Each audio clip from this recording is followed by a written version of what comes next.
Last ఇయర్లో fasting days అప్పుడు 50 days fasting days పెట్టింది కదా బ్రదరు. ప్రతి డే అంటే మేము కొన్ని సమయాలలో మాకు వీలైనప్పుడు మేము ఇక్కడ వచ్చి ప్రేయర్లో పార్టిసిపేట్ చేసినాము.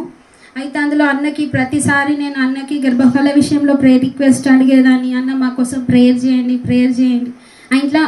ఇంట్లో మొదటిగా మేమే కదా పెద్దవాళ్ళము, ఇంకా మా ఇంట్లో చిన్న పిల్లలు కూడా లేరు. మాకు చాలా తొందర అనిపించేది మాకు పిల్లలు కావాలి అని. అయితే అన్నని ప్రేయర్ ప్రతి విషయంలో మేము అన్న మాకు ప్రేయర్ చేయండి గర్భఫలం విషయంలో అని మేము చాలా బాధగా అడిగేవాళ్ళము. అలాగే రోజు ఉదయం నేను మరి మా ఆయన 3 గంటలకి 4 గంటలకు లేచి రోజు కన్నీటితో ప్రార్థన చేసినప్పుడు మరి ప్రతిరోజు మేము ఏ రోజు మర్చిపోకుండా ఒక 2-3 నెలల నుంచి కంటిన్యూగా ప్రార్థన చేసినాం. అయితే జూలై మంత్లో మొత్తం నేను చాలా మరి ఓవర్ బ్లీడింగ్ అయిపోతుంది, నేను నీరసం అయిపోతున్నా. 1 month కూడా అయిపోవడానికి దగ్గర వస్తుంది. అన్న నా పరిస్థితి ఇట్లా ఉందా, అన్న ప్రేయర్ చేయండి అంటే అన్నగారు ధైర్యం చెప్పింది, ఏం కాదక్క మీరు ఈ విధంగా ఉన్నారంటే దేవుడు ఏదో బహుమానం ఇవ్వబోతుండక్క, ఏం కాదని అడిగిన ప్రతిసారి అన్న మమ్మల్ని ధైర్యపరిచి ఓదార్చి ప్రార్థన చేసి పంపించేవాడు. నా చుట్టూ ఉన్న పరిస్థితులు కూడా నాకు చాలా ఇబ్బందిగా అనిపించేటిది. ఇంట్లో కానీ బయట కానీ ఎక్కడ వెళ్ళినా నాకు చాలా ఇబ్బందిగా అనిపించేది, ఒంటరిగా వెళ్ళడం రావడం. అన్న మా పరిస్థితి ఇట్లా ఉందని నా ప్రార్థన చేయండి అని ప్రతి సమయం నాకు బాధ అనిపించినప్పుడల్లా అన్నకి కాల్ చేసి నేను ప్రేయర్ చేయించుకునేదాన్ని. అన్న చాలా ధైర్యం చెప్పి మా కోసం ప్రేయర్ చేసేవాడు. అయితే ఆగస్ట్ 28న మరి నాకు కొంచెం డౌట్ అనిపించి నేను టెస్ట్ చేయించుకున్నప్పుడు నేను కన్సీవ్ అయ్యానండి. మరి దేవుడు చక్కగా బాబుని 2.8లో బాబుని ఇచ్చాడు మాకు. అలాగే మరి బాబుకి జాండీస్ అన్నారు. అన్న ఇట్లా జాండీస్ ఉన్నాయి, 1 week అయిపోతుంది ఇంకా తగ్గుతలేదు అన్న అంటే ఏం కాదక్క తగ్గుతుందని అన్న 2-3 times ఇంటికి వచ్చి ప్రేయర్ చేసిండు. మరి బాబుకి జాండీస్ కూడా తగ్గిపోయినాయి, ఎక్కువ ప్రాబ్లంలో కూడా ఏం లేదు, మంచి బాబుని ఇచ్చిండు దేవుడు నాకు. అలాగే బాబు 4 monthsలో ఉన్నప్పుడు అసలు ఏమైందో తెలియదు కానీ 2.5 నుంచి చాలా ఏడుస్తున్నాడు. అసలు ఏమైందో అర్థమవుతలేదు. ప్రేయర్ అయి లేచినాము. ఇంకా మా అత్తమ్మ వాళ్ళు మొయాబాద్లో తుర్కామ ఉంది కదా, ఆమె దగ్గరికి తీసుకోవదాం తగ్గుతుంది అట్లా అని నన్ను ఫోర్స్ చేసి అక్కడ కూడా తీసుకెళ్ళిరు. అక్కడ తీసుకెళ్తే ఆమె ట్యాబ్లెట్లు ఇచ్చింది, ఇంజెక్షన్ ఇచ్చింది 4 months బాబుకి. అయినా కూడా బాబుకి తగ్గుతలే, ఇంకా ఏడుస్తూనే ఉండు.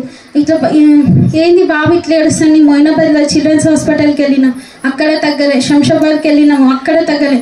అదే నైట్ 9-10 కావస్తుంది. ఇంకా కుక్కడపల్లికి ప్రసాద్ హాస్పిటల్కి అక్కడ కూడా వెళ్తున్నాం. ఇంకా రూట్ మాకు తెలియదు, మా అమ్మమ్మ వాళ్ళు అక్కడికి రండి అని చెప్తున్నారు. రూట్ మ్యాప్ పెట్టుకున్నాము. ఇంకా చాలా చీకటి, ఫుల్ ట్రాఫిక్. అసలు బాబు కంటిన్యూగా ఏడుస్తూనే ఉన్నాడు, కొంచెం కూడా ఆపలేదు. ఇంకా అమ్మ వాళ్ళ బ్రదర్కి ఫోన్ చేసి ఇట్లా బాబు ఏడుస్తున్నాయా ప్రేయర్ చేయండి అని అమ్మ వాళ్ళు చెప్పారు. మాకు ఫోన్ చేసే టైం కూడా లేదు, అసలు ఏడుస్తూనే ఉండు బాబు.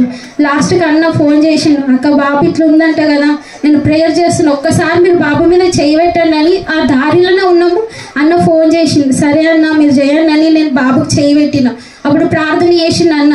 మేము అలానే ఏకీభవించినాం. ఇంకా కార్లోనే వెళ్ళుకుంటాం. మేము హాస్పిటల్ వెళ్ళే లోపు సగం దూరంలోనే ఆ రూట్ మ్యాప్ ఇంకా రోడ్ కన్ఫ్యూజ్ అయింది. అదే టెన్షన్లో చాలా ఇబ్బందిగా ఉండే. ఇంకా 11 కూడా దగ్గర వస్తుంది మేము హాస్పిటల్ వెళ్ళేసరికి.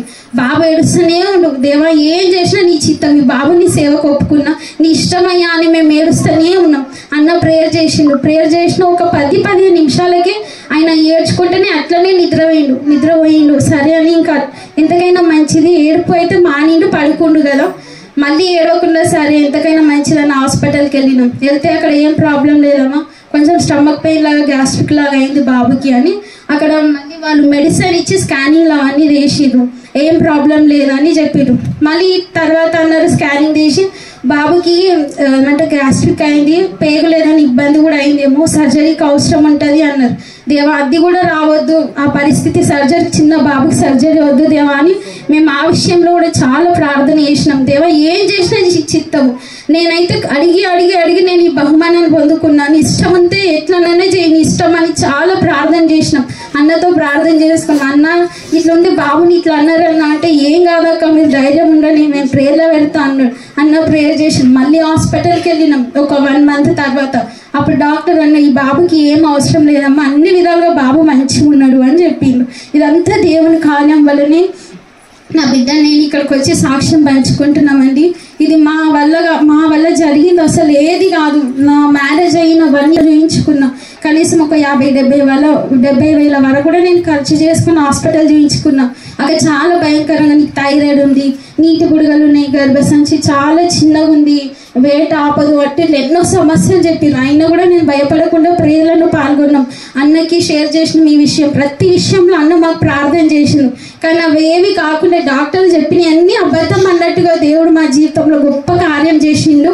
దేవునికి ఎంతగానో కృతజ్ఞతాస్తుతులు చెల్లించుకుంటున్నాను. ఈ చిన్ని సాక్ష్యం దేవుడు దీవించును గాక. ఆమేన్.